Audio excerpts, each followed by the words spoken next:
गरीब स्टूडेंट को परी ने दिया जादुई फूलों का लहंगा। एक गांव में संध्या नाम की विधवा औरत अपनी 6 साल की बेटी पूनम के साथ रहती थी। पति के देहांत के बाद घर की सारी जिम्मेदारी अब उसके कंधों पर ही आ जाती है, जिसकी वजह से वो दूसरों के घरों में साफ सफाई का काम करती है और घर आकर अपनी पुरानी सिलाई मशीन से सिलाई का काम भी करती है, ताकि वो अपनी बेटी को एक अच्छा जीवन दे सके। क्योंकि संध्या अपनी बेटी पूनम से बहुत ज्यादा प्यार करती थी, उसे कभी भी किसी भी चीज की कोई कमी नहीं होने देती थी। इसी तरह समय गुजर रहा था और समय के साथ साथ अब पूनम बड़ी हो रही थी और वो अपने गांव के ही एक प्राइवेट स्कूल में पढ़ने जाती है, जहां गांव की सारी अमीर लड़कियां पढ़ने आया करती थी। लेकिन उन्हें देखकर पूनम को बहुत ज्यादा गुस्सा आता है, क्योंकि उसे भी उन लड़कियों की तरह ही महंगे महंगे जूते और कपड़े चाहिए थे। इसलिए वो हमेशा घर आकर अपनी माँ से इस बारे में जिद किया करती थी। माँ, आप प्लीज मुझे भी स्पोर्ट्स के नए जूते दिलवा दीजिए ना, मेरा भी बहुत मन करता है स्पोर्ट्स के जूते पहनने का। लेकिन बेटा, स्पोर्ट्स के जूते तो बहुत ज्यादा महंगे आते हैं ना। हाँ माँ, लेकिन मेरी क्लास की सभी लड़कियाँ स्पोर्ट्स के जूते पहन कर आती है, सिवाय मेरे। अच्छा ठीक है, मैंने पिछले महीने कुछ पैसे जमा करके रखे थे, तुम उन्हीं पैसों से अपने लिए स्पोर्ट्स के जूते खरीद लेना। इतना कहकर संध्या अपने बचाए हुए पैसे पूनम को दे देती है, जिसके बाद पूनम बहुत ज्यादा खुश हो जाती है और अपने लिए मार्केट से स्पोर्ट्स के बहुत सुंदर जूते खरीद कर लाती है। अगले दिन जब पूनम जूते पहनकर स्कूल जाती है, तो क्लास की कुछ अमीर लड़कियां पूनम पर जोर जोर से हंसने लगती है और उससे कहती है अरे देखो तो जरा इस गरीब फटीचर को, हमारी तरह स्पोर्ट्स के जूते पहन कर आई है। अरे हाँ, लेकिन एक बात तो बता पूनम, तेरे पास ये जूते खरीदने के लिए पैसे कहाँ से आए? कहीं तेरी मम्मी किसी के घर से तो नहीं उठा कर ले आई? इस तरह क्लास की सभी लड़कियां पूनम का बहुत मजाक उड़ाती है। तभी पूनम को उन सबकी बात सुनकर बहुत ज्यादा गुस्सा आता है। तुम लोग इस तरह मेरा मजाक उड़ाना बंद करो, समझी? क्योंकि ये जूते मैं कल ही मार्केट से खरीद कर लाई हूँ। अच्छा, तो ये बात है, फिर तुम मार्केट जाकर अपने लिए एक सुंदर सा लहंगा भी ले लेना, क्योंकि अगले हफ्ते हमारे स्कूल में फैंसी ड्रेस कंपटीशन भी होने वाला है। इसलिए तुम वहाँ पर अपनी ये फटी हुई ड्रेस पहनकर मत आ जाना, वरना तुम्हारी वजह से हमारे स्कूल की नाक कट जाएगी, समझी? ठीक है, तुम लोगों को अपनी अमीरी पर बहुत ज्यादा घमंड है ना, तो देखना इस बार इस कंपटीशन को मैं ही जीतूंगी। इस तरह स्कूल की छुट्टी हो जाने के बाद पूनम उदास होकर अपने घर वापस आ जाती है। पूनम को उदास देखकर उसकी माँ उससे कहती है, अरे पूनम बेटा, क्या हुआ? तुम आज इतनी उदास क्यों लग रही हो? स्कूल में फिर से तुम्हें किसी ने कुछ कहा क्या? नहीं माँ, अगले हफ्ते हमारे स्कूल में फैंसी ड्रेस कंपटीशन होने वाला है, इसलिए आप प्लीज मुझे एक सुंदर सी ड्रेस दिलवा दीजिए ना, ताकि मैं उन अमीर लड़कियों के मुंह बंद कर सकूं। आपको पता है आज वो सब मेरा कितना मजाक उड़ा रही थी। अपनी बेटी की बात सुनकर संध्या कहती है, बेटा समझने की कोशिश कर, हम उन अमीर लोगों का मुकाबला नहीं कर सकते हैं, इसलिए तुम उनकी बातों पर ध्यान देना बंद कर और तुम्हारे पास जो कुछ भी है उसी में खुश रह।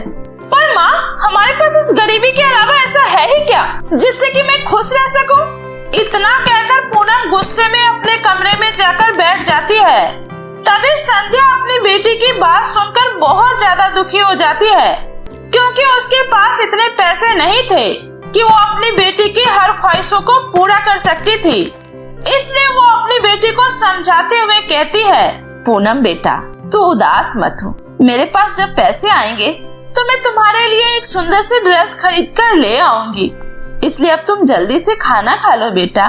अपनी माँ की बात सुनकर पूनम बहुत ज्यादा खुश हो जाती है। वहीं संध्या दिन रात कड़ी मेहनत करके लोगों के कपड़े सिलती है, ताकि वो अपनी बेटी की ख्वाहिशों को पूरा करने के लिए पैसे इकट्ठा कर सके। लेकिन दिन रात बिना आराम किए कड़ी मेहनत करने की वजह से उसकी माँ की तबीयत बहुत ज्यादा खराब होने लगती है। लेकिन उसे इस बार अपनी सिलाई के बहुत अच्छे खासे पैसे मिलते हैं, जिसकी वजह से संध्या बहुत ज्यादा खुश होती है और वो अपनी बेटी को पैसे देते हुए कहती है, ये ले बेटा, तुम इन पैसों से अपने लिए सुंदर सी ड्रेस खरीद लेना। सच में माँ, आप बहुत अच्छी हो। मुझे पता है आपने मेरे लिए दिन रात एक करके ये पैसे इकट्ठे किए हैं ताकि मैं अपने लिए सुंदर सी ड्रेस खरीद सकूं। थैंक यू सो मच माँ, थैंक यू सो मच। इतना कहकर पूनम अपनी माँ के गले लग जाती है और फिर शॉपिंग करने के लिए मार्केट जाती है। मार्केट जाते समय रास्ते में एक घना जंगल पड़ता है जहाँ कई सारे चोर उचक्के घुमा करते थे। तभी उनमें से एक चोर पूनम के सारे पैसे छीनकर वहाँ से भाग जाता है और पूनम जोर जोर से रोने लगती है। अरे अरे कोई तो पकड़ो उस चोर को, वो मेरे सारे पैसे छीनकर भाग रहा है। अब मैं अपने लिए ड्रेस कैसे खरीद पाऊंगी? माँ ने कितनी मेहनत से मेरे लिए पैसे इकट्ठे किए थे, अब मैं उनको क्या जवाब दूंगी? इतना कहकर पूनम जोर जोर से रोने लगती है। तभी उसे जंगल के अंदर एक बूढ़ी औरत की आवाज सुनाई देती है जो मदद के लिए पुकार रही थी। पूनम उस बूढ़ी औरत के पास जाती है। अरे अम्मा, क्या हुआ आपको? आप इस तरह जंगल में क्यों बैठी हुई हैं? बेटी, मेरे पैर में मोच आ गई है, इसलिए मैं अपने घर नहीं जा पा रही हूँ। तो क्या तुम मेरे घर तक मुझे पहुँचा दोगी? ठीक है अम्मा, मैं आपको आपके घर पहुँचा दूंगी, लेकिन पहले मुझे आप ये बताइए कि आपका घर है कहाँ? वो बेटा, मेरा घर बादलों के ऊपर है। बादलों के ऊपर आपका घर है? ये आप क्या कह रही हैं अम्मा? मैं सच कह रही हूँ बेटी, मेरा घर उन बादलों के ऊपर है, बस तुम मुझे वहाँ पर ले चलो। लेकिन अम्मा, मैं आपको बादलों के ऊपर कैसे लेकर जा पाऊंगी? बेटी, तुम मुझे इस जंगल के पीछे वाली पहाड़ी तक ले चलो। उस पहाड़ी के पीछे एक जादुई सीढ़ियां सीधा बादलों तक जा रही है। तुम्हें वहां से बादलों तक पहुंचने में कोई दिक्कत नहीं होगी। इस तरह उस बूढ़ी औरत की बात सुनकर पूनम उसको जंगल के पीछे वाली पहाड़ी तक ले जाती है, जहाँ उसे फूलों से बनी हुई जादुई सीढ़ियां दिखाई देती है। पूनम उस बूढ़ी औरत को लेकर उन सीढ़ियों पर चढ़ने लगती है। कुछ देर बाद पूनम बादलों के ऊपर बने जादुई फूलों से बने घर के पास पहुंच जाती है। वो घर दिखने में बहुत ही ज्यादा सुंदर लग रहा था। तभी वो बूढ़ी औरत कहती है, तुम्हारा बहुत बहुत शुक्रिया बेटी, तुमने शाम होने से पहले मुझे मेरे घर तक पहुंचा दिया। चलो, तुम मेरे जादुई फूलों के घर के अंदर चलो। इतना कहकर वो बूढ़ी औरत जैसे ही वो फूल घर के अंदर जाती है, वैसे ही एक सुंदर सी परी में बदल जाती है, जिसे देखकर पूनम बहुत ज्यादा हैरान हो जाती है। तभी परी कहती है, पूनम, तुम एक बहुत ही अच्छी लड़की हो।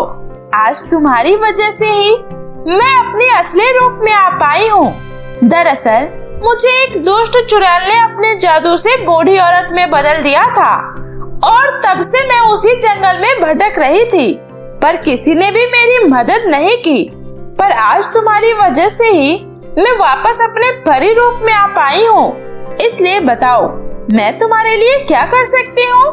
परी की बात सुनकर पूनम दुखी मन से अपनी सारी कहानी उस परी को बता देती है, जिसके बाद परी मुस्कुराते हुए अपनी छड़ी घुमाती है और वहाँ पर सुंदर सा फूलों का लहंगा प्रकट करती है, जिसे देखकर पूनम बहुत ज्यादा खुश हो जाती है।